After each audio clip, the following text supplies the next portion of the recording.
Petal 4, Rooted, the Soulfire Awakening. This new magical place I found under the white water wave reminds me of my signature energetic moving meditation called the Soulfire Awakening.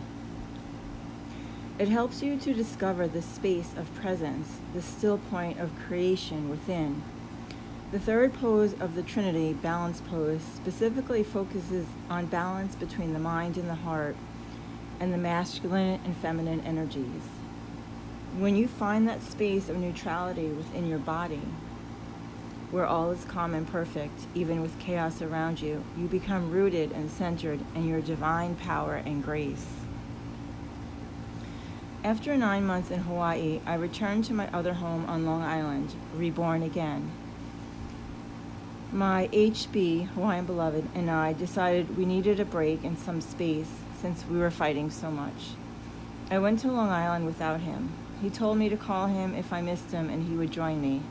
This break was good for us, good for me. I had done so much inner work evolving in my consciousness that I needed to journey alone for a bit to integrate all the wisdom I had received. It was during this break from Hawaii and HB while I was on Long Island that I received the Soulfire Awakening. The Soulfire Awakening are the movements that represent the words of my memoir and first book, Fearless Freedom, Becoming Soulfire. Spirit said to me I had earned it, that I had found home in my heart and transmuted it for the masses, and it was time to birth the movements that complemented the words. It is my signature energetic moving meditation. It is a brand new practice for the new light of the new earth that aligns you with your light body. Your light body is your pure essence, your true holy body. It is pure unfiltered light. It is you, the divine you. I got a feeling. I will never forget the feeling I had in my body when I received the Soulfire Awakening moving meditation. It was completely new to me. I felt as grounded as Mother Earth, as strong as Triton, and as light as the Seraphim angels, all at the same time. It felt so good. It was such a sense of peace and security within my body and being that I had never felt before. I was reborn again. I felt more powerful and rooted and secure than I'd ever felt. I prayed it would last. You can find all the details about the Soulfire Awakening moving meditation on Amazon in an ebook called The Soulfire Awakening. My insides are a lot more calm thanks to the Soulfire Awakening. Alita. With the new rebirth I experienced through receiving the Soulfire Awakening moving meditation, I also received a new imprint or logo. The basis of my logos is the sunflower. The sunflower represents the totality and culmination of my being on earth. I came into this incarnation with the energetic template of the sunflower. The sunflower is a reflection of who I am. The sunflower. I am God, a chalice of wisdom, power, and love, in perfect and balanced action. The petals of the sunflower are my life stories and personal experiences that I bring to life by writing about them and sharing them with others. As I shed light on each experience, breathing life into the petal, its illumination becomes a blessing for others to receive within their own hearts. As the readers take the petal that most resonates with them to heal their hearts, the petals change from white to gold. In other words, you, my friends, light up my petals. The head of the sunflower with all the tiny seeds is for me personally. They represent my many incarnations. I am all of those seeds here and now. The sea maiden is one of those seeds within the nucleus of the sunflower, as all of my incarnations. As a multidimensional new human, I am able to ebb and flow and move around any of the seeds by focus of my breath and intention. In other words, I can bring in aspects of any of my incarnations into my being here and now by bringing my awareness and breath to any seed, and it will become a part of me. It can be done freely and simultaneously with the energy of the new light. It is coming into a frequency of a time stream that is alive in the grand matrix of all that is. I learned I created for myself the hardships, polarity, and depths of suffering of the earth to understand and write my petals for others to heal. Now I'm stepping myself into a new energetic frequency to become the new human within the seed of the nucleus, which is a continual work in progress. But now it was time to receive the final part of the sunflower, the wisdom of the stem.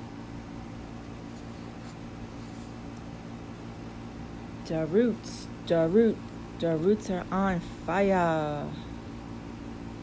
I used to believe having no roots and just being a free spirit gypsy roaming the world was not only cool and chic, but the way to spiritual enlightenment. With no physical baggage to tie you down, no attachments, and no commitments, awakening would be a cinch. I discovered that this isn't true, at least for me. I received guidance from above that in order to create, I must be rooted. How can the flower grow without the stem, after all? Now that made sense. My spirit guides acknowledged that I had found home in my heart, but told me I also needed a physical home where I could just stay put and root. They also said that I must find sacred space alone, free of attachments and entanglements of others, including my Hawaiian beloved. My spirit guides emphasized that it was important I create a sanctuary, a sacred space, and rootedness for myself so I can mirror that energy to my HB and mirror to the masses. Energetically, they will feel it from me when I am rooted in my own being and in my own sanctuary. As you can imagine, I had some resistance to what my guides were asking me to do. Living alone was not part of my romantic fairy tale. I mean, who's going to scratch my back at night? The societal programming of living together happily ever after ran deep. After I meditated on the idea of it, I came to the conclusion that it would be the healthiest move for both of us. Shortly after this new revelation, my HB joined me in Long Island so we could spend time together. It turned out that I missed him after all. He wasn't too pleased when I told him about my new development. I tried to convey to him that we would be honoring each other's space and maybe we wouldn't fight as much, and when we wanted to be together, we could have sleepovers. It would be fun. This incarnation, I came to learn, was not about living in the fairy tale of being in the traditional relationship or marriage for me. Been there, done that. This lifetime, I came to contemplate and complete my divine purpose that was not finished in another incarnation. Sharing my new teachings of the divine light and new spiritual technology with the world, and to heal active timelines of subservience and control in order to become independent, empowered, and free. I also wrote into my book of life that I would get to my ascended self by myself, not dependent on another.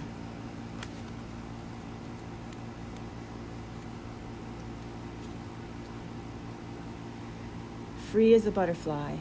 In addition to receiving the wisdom of the stem, I learned about the wings of the butterfly. Once I became rooted within my own being, I was free to fly like a butterfly. Seems contradicting at first, but when you reflect on it, you will feel the wisdom in it. I had to peel away layers of the cocoon or the chrysalis to emerge into the butterfly. A beautiful, magical butterfly ready to take flight into freshness and newness that is guided by the vibrational frequency, VF for short, of my heart center. Perched on my sunflower, seeping in the sweetness of my heartstring, this was me, and this was my new logo.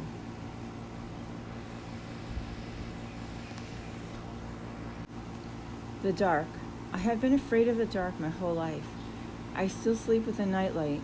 Recently I've come to have a new relationship with the dark. In Native American culture, the dark is also known as the Great Void. It is here where there is complete stillness, emptiness, and pure life waiting to be molded and created. It is a beautiful place to be. Science defines a void as a space or state completely devoid of matter, a black hole, vacuity, emptiness. Spirituality describes darkness the same way, but takes it one step further. It is the space of no thing, but it is here that lives the potentiality for all things to be birthed anew, especially ourselves. This is the realm where miracles happen. It is within the void, the abyss, where the Creator's light's presence is felt, seen, and witnessed as you, here and now, as the created. You are the Creator and the created. One is in the shadows to be birthed again anew. The dark, the void, the shadows are not to be feared. This is a gift. We are empowered with this gift of being birthed again anew, over and over and over again. This is the gift of the Soulfire Awakening. The Soulfire Awakening offers the acceptance and ease to fold and unfold like the sunflower unfolds her petals into our glory and grandeur over and over again with multiple rebirthings. Just when the caterpillar thought the world was over, it became the butterfly. The cocoon to the butterfly, the cocoon to the butterfly, the cocoon to the butterfly. The Soulfire Awakening represents all of our journeys here on Earth.